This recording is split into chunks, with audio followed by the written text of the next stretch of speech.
Yo, doom maps are cool. So I'm making one. Cool? Cool.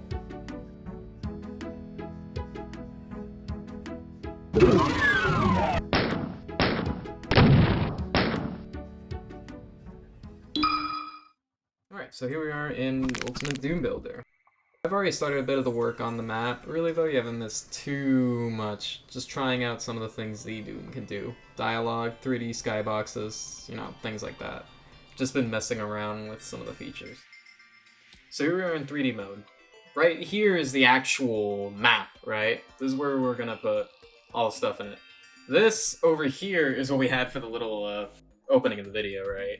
But this is actually gonna be the main map we're gonna be working with for the video. Over here, though, is the 3D skybox. So that's gonna be interesting to see over there. For example, if I go into the game, right? We go over here, you can see that little thing over there was just enlarged, like 10 times the size, 10,000 times, I don't know. But the other thing I worked on before that was dialogue. I really want to implement that into the map somehow.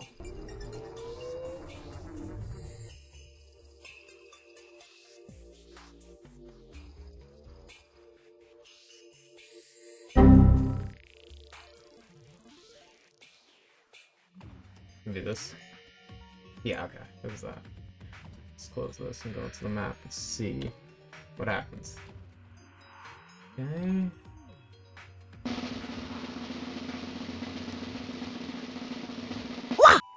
There we go. Okay, so there's quite a bit of a delay. I can change that, but it's pretty good. Another thing I want to do is add custom sprites. Like, for example, this tree sprite. So let's do that real quick. Actually, before that, I do need to make some custom sprites. So let's do that.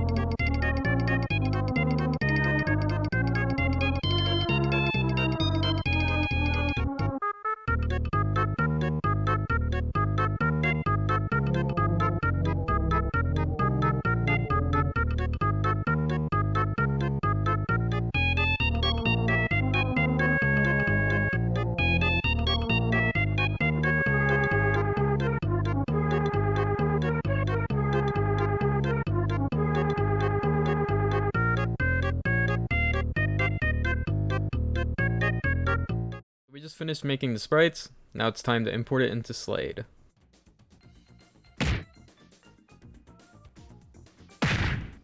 Now that I imported the sprites, I'm going to put them within the SStart and SEnd markers, so Slade knows that these are sprites. Now I'm just going to go into the decorate file and add the sprites there, so the game knows what to refer to the sprite as.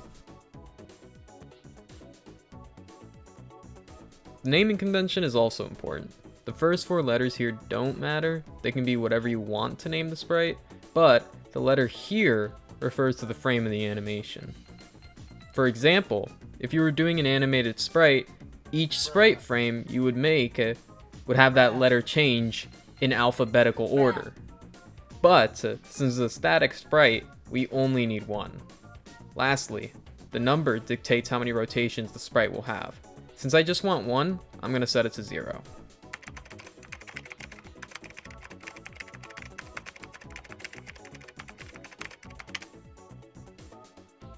Now we just need to change the offset of the sprites so that they don't spawn under the map.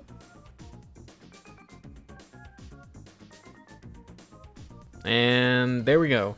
Custom sprites. Now we can go back to the mapping.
hours later.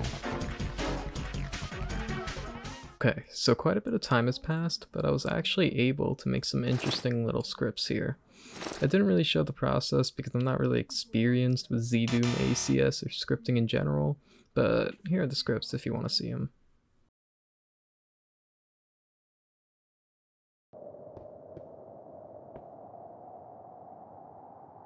Well, it's time to check up on the progress of our map and actually playtest it, so let's see what's up.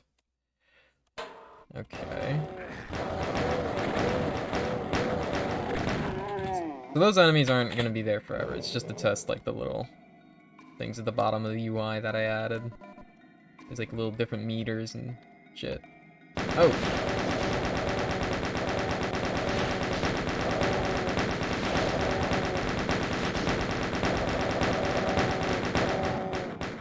Ooh, out of ammo.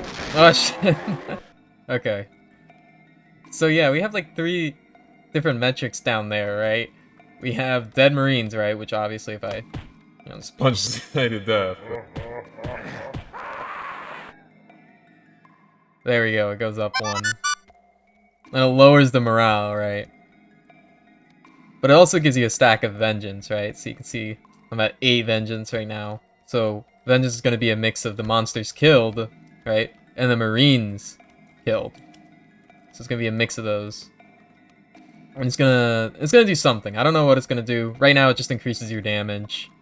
And then morale increases and decreases your movement speed. So since I have lower morale, I'm just gonna be slightly slower. So it's interesting. We can do something really interesting with these little things. I think it'd be really interesting like having, morale increase and decrease and vengeance just stack higher and higher throughout the entire course of the map. Almost like a leveling system of sorts. It could be really interesting how it plays out. But we'll see what happens, honestly.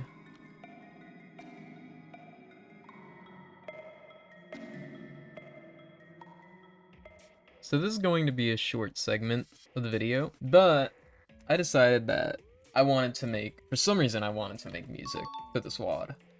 And I'm gonna be real, I don't have any experience in making music at all. Like, nothing. So it was kind of a challenge. I didn't search up like any tutorials or anything, I just kind of winged it, and that's why it kind of like sounds the way it does, but I tried. Interesting though, I just kind of used whatever was on my computer. I was just like, I saw that GZ Doom came with the sound font, so I used that for a lot of it. I think I used some Mario 64 sound fonts for like the voices and stuff. For the bass, I actually used Terraria samples, as you can see here.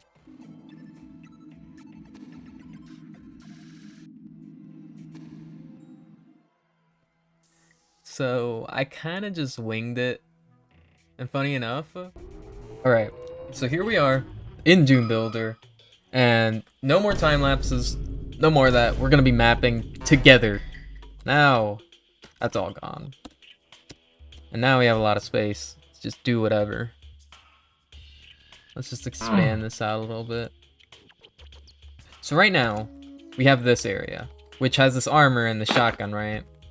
So we gotta give the player some way to get in here. I'm thinking making this like a key card and then you get it somewhere. I mean, it has to be pretty early on because like, I don't think you're just gonna play the game with a pistol. That would be pretty boring.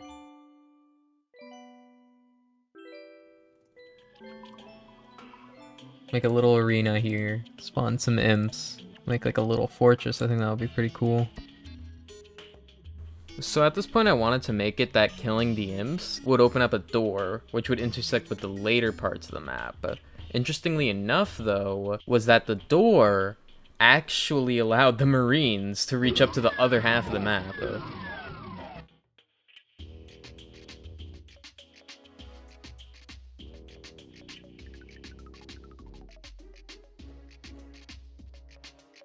5 minutes later. Honestly, this video is going a bit longer than I expected, so we're gonna do one quick, tiny time lapse. Then we're gonna do a quick play test and wrap things up.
Eventually. Well, after quite a bit of time, the map is still not finished, but we did make decent progress. We'll probably finish the map in a part 2, hopefully. Either way though, here's what we have so far.